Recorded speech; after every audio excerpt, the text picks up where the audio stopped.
Queridos hijos, en este nuevo domingo durante el año, la liturgia nos propone para nuestra reflexión la parábola de los dos hijos, que se encuentra en el capítulo 21 de San Mateo, versículos 28 al 32, y dice así: ¿Qué les parece? Un hombre tenía dos hijos. Llegándose al primero le dijo: Hijo, vete hoy a trabajar en la viña. Y él respondió: No quiero. Pero después se arrepintió y fue. Llegándose al segundo le dijo lo mismo. Y él respondió: Voy, Señor. Y no fue. ¿Cuál de los dos hizo la voluntad del Padre? El primero, le dijeron. Les dice Jesús: En verdad les digo que los publicanos y las prostitutas llegan antes que ustedes al reino de Dios. Porque Juan vino a ustedes por el camino de la justicia, y no creyeron en él, mientras que los publicanos y las prostitutas creyeron en él. Y ustedes, ni viéndolo, se arrepintieron después para creer en él. Un tema común une la primera lectura tomada del profeta Ezequiel, capítulo 18, versículos 24 al 28, con el Evangelio que acabamos de leer. Y ese tema común podríamos llamarlo el camino de la justicia. Se trata de la única justicia que es soberanamente justa, y por la cual es justa toda otra justicia, es decir, es la justicia de Dios.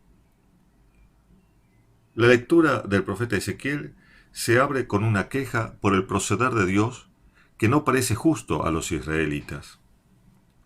La experiencia del exilio babilónico fue para ellos una dura prueba, una crisis de fe que los llevó a acusar a Dios de la injusticia que en realidad el mismo pueblo había cometido cuando se apartó de él.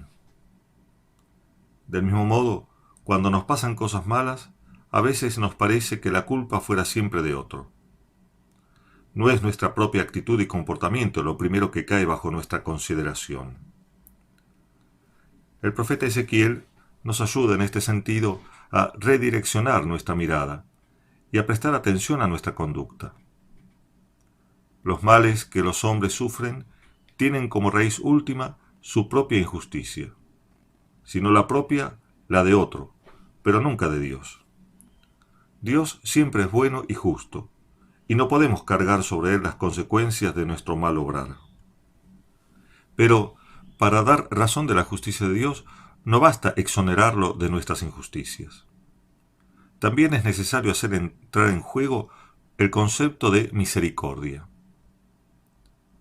La misericordia es necesaria para entender la justicia divina, y al revés, porque, como dice Santo Tomás, la justicia sin misericordia es crueldad, y la misericordia sin justicia es la madre de toda disolución.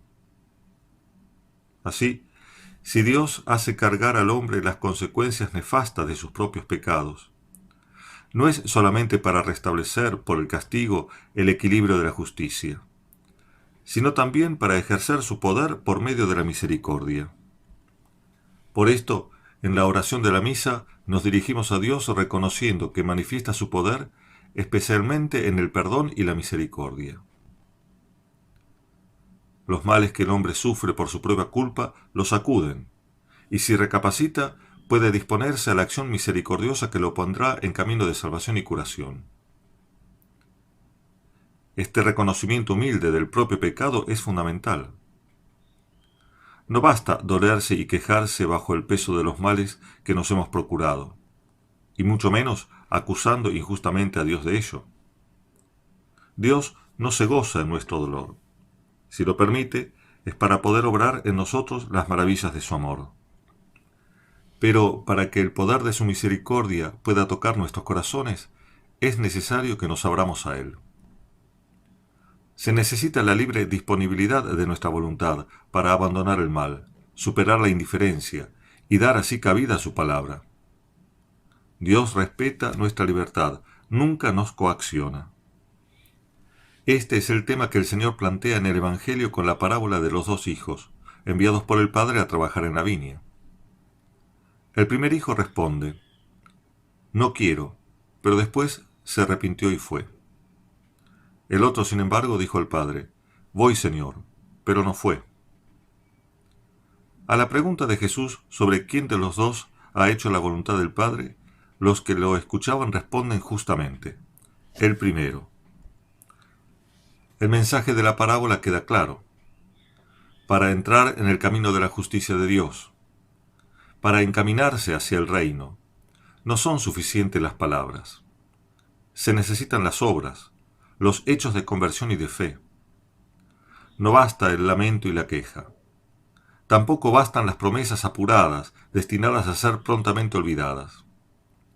Lo que es necesario es la conversión firme del corazón, el abandono del pecado, el abrazo decidido de la fe. Jesús dirige este mensaje a los sumos sacerdotes y a los ancianos del pueblo de Israel, es decir, a los expertos en religión de su pueblo. En un primer momento, ellos dijeron sí a la voluntad de Dios. Pero su religiosidad acabó siendo una rutina, y Dios ya no los inquietaba. Se van en palabras y su obrar está vacío de devoción y entrega. Por esto, perciben el mensaje de Juan el Bautista y de Jesús como una molestia. Así, el Señor concluye su parábola con palabras drásticas: los publicanos y las prostitutas van por delante de ustedes en el reino de Dios. Porque vino Juan a ustedes enseñándoles el camino de la justicia, y no le creyeron. En cambio, los publicanos y las prostitutas le creyeron. Y aún después de ver esto, ustedes no se arrepintieron ni le creyeron. Traducida al lenguaje de nuestro tiempo, la afirmación podría sonar más o menos así: los que sufren a causa de sus pecados, pero cultivan todavía, aunque débilmente, algún deseo de su corazón que los lleve al arrepentimiento, están más cerca del reino de Dios que los fieles tibios y rutinarios, que difícilmente se dejan ya impresionar por la grandeza y bondad de Dios. Ante Dios, entonces, la verdadera justicia no consiste en una fría medida a aplicar al obrar de los demás para juzgar acerca de su rectitud, sino en el camino de la conversión personal.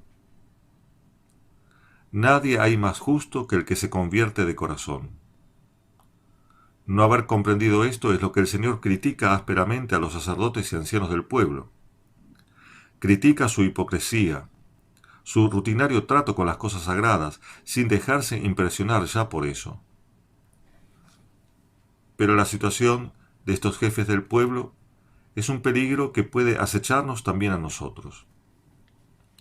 Por eso, para no caer en el mismo error, es necesario que también nosotros, que estamos en contacto con las cosas sagradas, nos preguntemos: ¿cómo es mi relación personal con Dios en la oración, en la participación en la misa, en la profundización de la fe mediante la meditación y estudio de la palabra de Dios?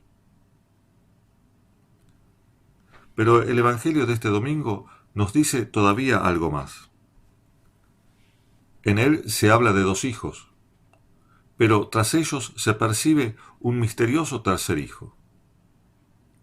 El primer hijo dice no, pero después hace lo que se le ordena. El segundo dice sí, pero no cumple la voluntad de su padre. El tercero dice sí y hace lo que se le ordena. Este tercer hijo es el Hijo unigénito de Dios, Jesucristo, que entrando en el mundo dijo: He aquí que vengo para hacer, oh Dios, tu voluntad, como dice la carta a los Hebreos. Este sí no fue solamente de palabra, sino de obra y de verdad, y lo cumplió y lo sufrió hasta la muerte. Jesús cumplió la voluntad del Padre en humildad y obediencia. Murió en la cruz por nosotros y nos redimió de nuestra soberbia y obstinación. ¿Cómo no darle gracias de corazón por su sacrificio y doblar nuestras rodillas ante su nombre, y proclamar junto con los discípulos de la primera generación: Jesucristo es Señor, para gloria de Dios Padre? La vida cristiana debe medirse continuamente con la medida que es Cristo. Tengan entre ustedes los sentimientos propios de Cristo Jesús, escribe San Pablo en la segunda lectura. Y algunos versículos antes exhortaba: si quieren darme el consuelo de Cristo y aliviarme con el amor de ustedes, si nos une el mismo espíritu y tienen entrañas compasivas, denme esta gran alegría. Manténganse unánimes y concordes con un mismo amor y un mismo sentir. Así como Cristo estaba totalmente unido al Padre y le obedecía, así sus discípulos deben obedecer a Dios y tener entre ellos un mismo sentir.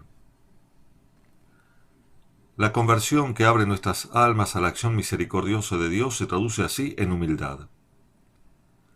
Las lecturas de hoy convergen entonces en una común exhortación: andar por el camino de la justicia, es decir, cumplir en todo y con humildad, con obras y no de palabra, la voluntad de Dios.